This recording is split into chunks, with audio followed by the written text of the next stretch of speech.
Well, welcome back to the Leicester City view. We've seen the good of Leicester and we've seen the bad of Leicester this Easter weekend. We'll talk about the Bristol City game and also talk about the Norwich City game as well. And we're doing that with our resident Fox, Billy. How are you, Billy? I'm good, thank you. How are you?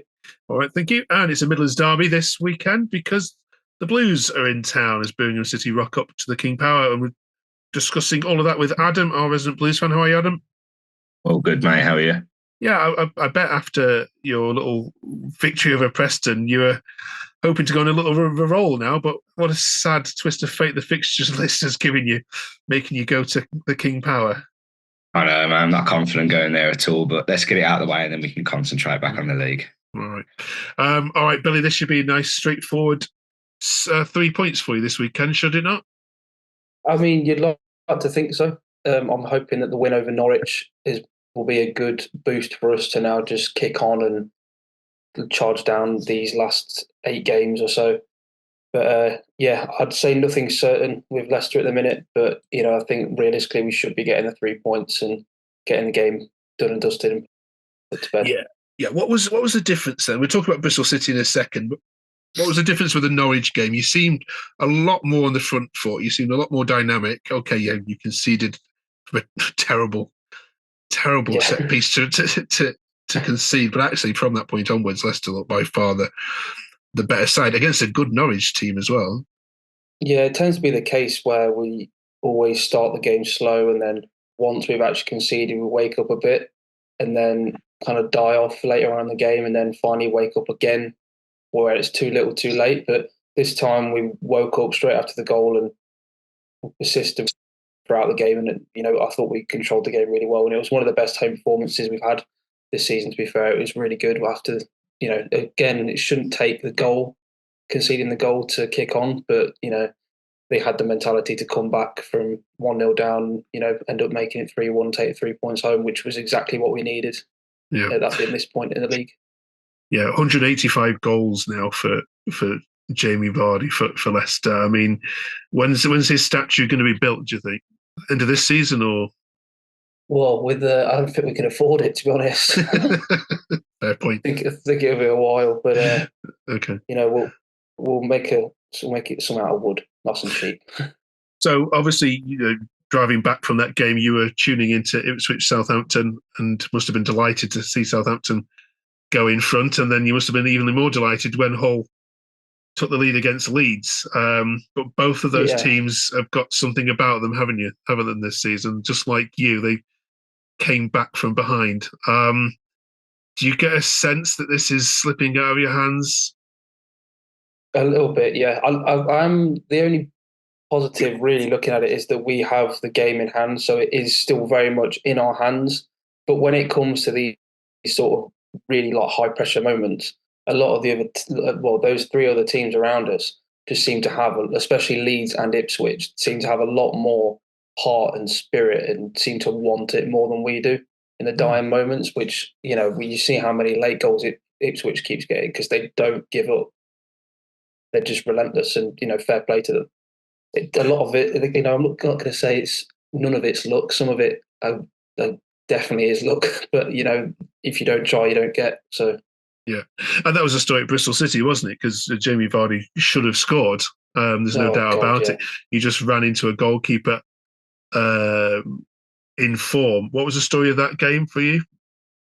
Just again, everything we tried just wasn't paying off. It wasn't our day at the office. Vardy should have had about 4 goals, but it's again like someone of his experience and like his ability, his stature should be putting those goals to bed, but it just wasn't our day.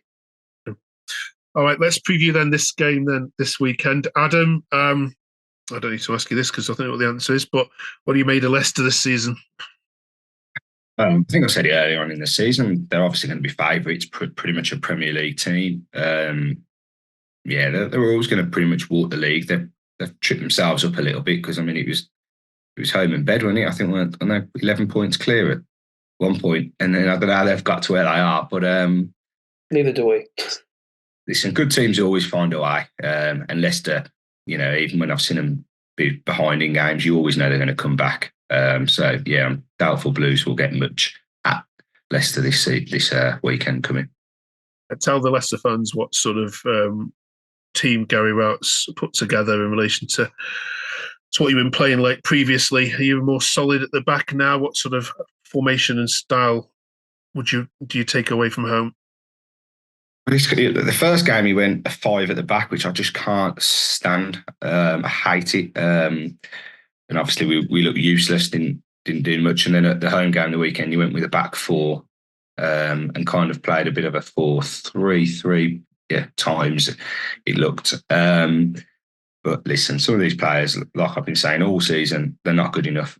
There's just a mistake in them every single game. And a team like Leicester will definitely find them mistakes and they punish you usually. So, yeah, it's going to be a tough game. I mean, if you offered me a point now, I'd snap your hands off. Okay. Right. Let's get some score predictions. Before that, though, Doyle must start. Is the play, the theme that seems to be coming through Twitter? Maybe playing Ricardo in an inverted role instead of Hamza. Do you jump on board with these? Yeah, 100%. These fans going, we actually need Doyle now. Yeah, Doyle is a must. I think Justin was merely only in the side purely based on the fact he's our only quick defender. A lot of our, we've got Cody, Vestergaard, Bass, and Ben Nelson. He's not that quick. Even Harry Suter on the bench, he's not quick. We've got no quick defenders apart from Justin and Ricardo, who are fullbacks. Obviously, Ricardo plays the inverted role, so comes into the midfield.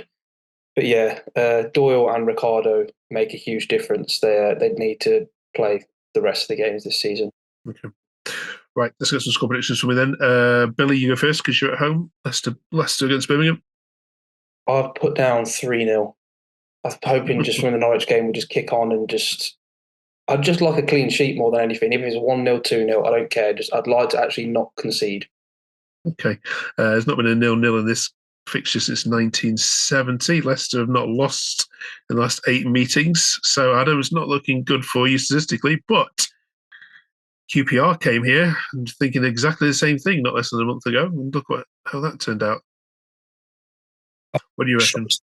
It never strikes twice. I don't see us getting anything. I don't. We play with one up front, Stansfield, and I think their 2 centre halves will control him very easily. Be a long afternoon for us, that will. Long 90 minutes. I think 2-0 Leicester. Okay. Right. Okay. Cheers for joining us on this one. Before we let you go, Billy, your Leicester player of the month for March. I know it was the worst month for your team the season so far. But did you pick out a player? I'm going to say Dewsbury Hall, just because in the games we have played poorly and he has still managed to shine through and had some good moments. A lot of the players have been, dropping off in form, but if I had to pick one, Ricardo's been injured, so it's going to have to go with Keenan Dewsbury Hall. Okay. All right, nice one. Good luck against the Blues then, and we'll catch you next week. Thanks, Billy. Cheers. Thank you. See you next week.